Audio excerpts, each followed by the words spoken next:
जाना पड़ेगा, लेकिन ऐसी भक्ति करो, ये भक्ति, और यहां से पुनर्जन्म की इच्छा मिटाओ।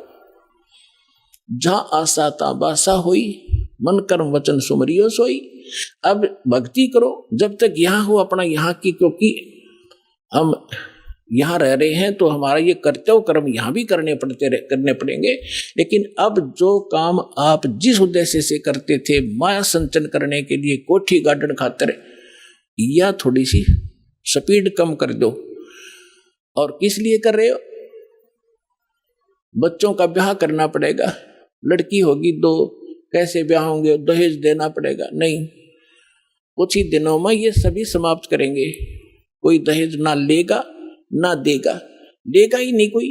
उसको पता चलेगा क्यों ऋणी बना मैं, आज मैं पैसा ले रहा हूं, कल मैं इसका गधा बनकर पूरा करूंगा, बैल बनकर करना पड़ेगा, कोई भैंस गाय बनकर इसके घर बंधना पड़ेगा, क्यों सिर में दर्द करा। तो पुण्यात्माओं, जब तक ये ज्ञान नहीं था, हम एक दूसरे से ऐसे जुड़ते चले गए, संस्कार बढ़ा लिए हमने। अब सतलोक चलने के लिए हमने इन संस्कारों को सीमित करना पड़ेगा, ताकि फिर से टांग उलझी ना रह जाए, को पल्ला हमारा कि कांटे में फंस ना जा और हम यहीं रह जाए। तो इसलिए, और मकान बनाओ, ठीक है, आपको जैसा परमात्मा ने पूर्व संस्कार से दिया है मकान बनाओ, कोई घना लोग दिखावा ना करना चाहिए इसमें। टाइम पास करने के लिए चाहे एक झोपड़ी दे भगवान और चाहे किसाई मकान दे, अपनी भक्ति करना उद्देश्य समझो। प्राकृतिक आपदाओं से बचने के लिए मकान की आवश्यकता है, ये शेड डाल रखे हैं, पर्याप्त है। ओले नहीं पड़े सिर पर, नहीं ना, जैसे हम भक्ति कर रहे हैं, खाना बना रहे हैं, तो उससे बचाव करना ताकि हम भक्ति निर्बाध कर सकें। इसलिए मकान की आवश्यकता, प्राकृतिक आपदाएं हमें सीधा अटैक ना करें और हम भक्ति कर सके, इसलिए ये मकान और झूपड़ियों की आवश्यकता। ना अन्यथा चाहे यहाँ पर सोने का महल बना दे, एक आने का नहीं, वो व्यर्थ है। तो परमात्मा कहते हैं, राम रटत दारिद्र भला और टूटी घर की छान, वो सुंदर महल किस काम के जहाँ भक्ति नहीं भगवान। राम रटत दारिद्र भला, दारिद्र माने बिल्कुल निर्धन, राम रटत निर्धन भला। और जिसकी छान भी चाहे थोड़ी बहुत कमजोर हो, टूट गई हो, थोड़ी फिर डालेगा, ठीक कर लेगा फूस ला करके। और वो कंचन महल किस काम के, सुंदर महल किस काम के जहां भक्ति नहीं भगवान। तो इसलिए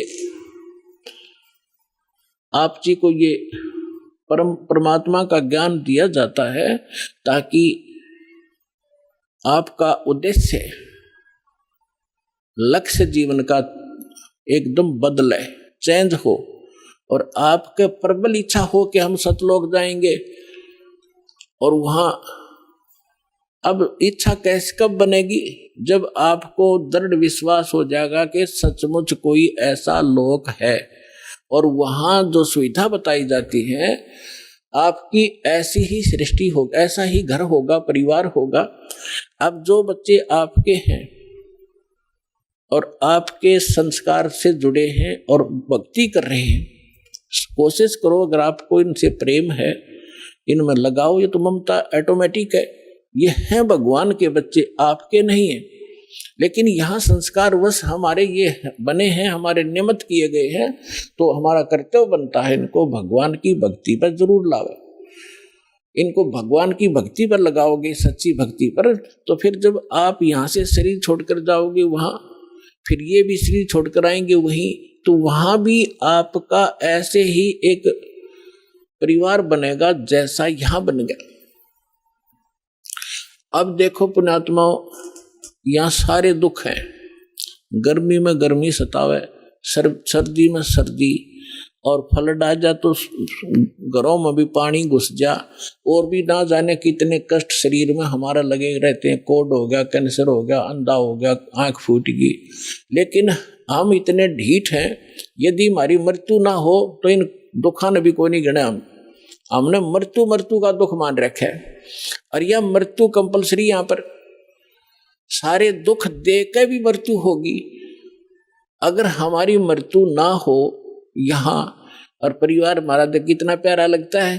क्या मरना चाहते हैं? नहीं, कोई नहीं चाहता, लेकिन यह मृत्यु डेफिनेट होगी और आप भी मरोगे। और ये जो बच्चे जिनको आप अपने मान रहे हो ये भी शरीर ना जाने आपके सामने चले जाएं, तो इससे मन हटाओ। आप वहां जाओगे सतलोक में, आपका शरीर ऐसा होगा कभी वृद्ध नहीं होगे, जरा नहीं होगा, जरा माने वृद्ध अवस्था, और मृत्यु नहीं होगी, सदा युवा शरीर रहेगा। और वहां आपके जो है ना घर, बड़े बड़े बड़े महल जो आप खाली छोड़कर आए हो वहां आपके खाली पड़े हैं। आप गलती से इस काल के साथ लगकर यहाँ आ गए। जिन्होंने ये सृष्टि रचना सुन रखी होगी उनको ये बातें आसानी से समझ में आ रही होंगी, लेकिन जिन्होंने सृष्टि रचना नहीं सुनी होगी फिर धीरे धीरे कभी सुनाएंगे।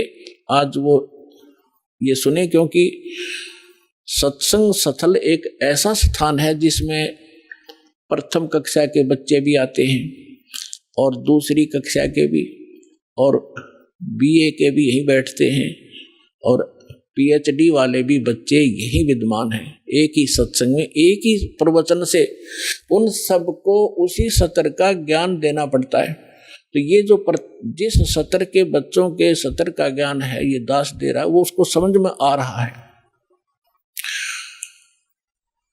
तो ऐसे ये प्रत्येक सत्संग में, प्रत्येक प्रवचन में हर तरह का ज्ञान दिया जाता है। प्रथम वाले बच्चे भी समझे और द्वितीय वाले भी, और जो पुराने भक्त हैं उनके लिए भी बताया जाता है कि सृष्टि रचना में आपने बहुत बार सुना है कि आपके वहां मकान खाली है और आप गलती करके इस काल के साथ आगे, इसलिए आप यहाँ पर हैंड टू माउथ हो गए।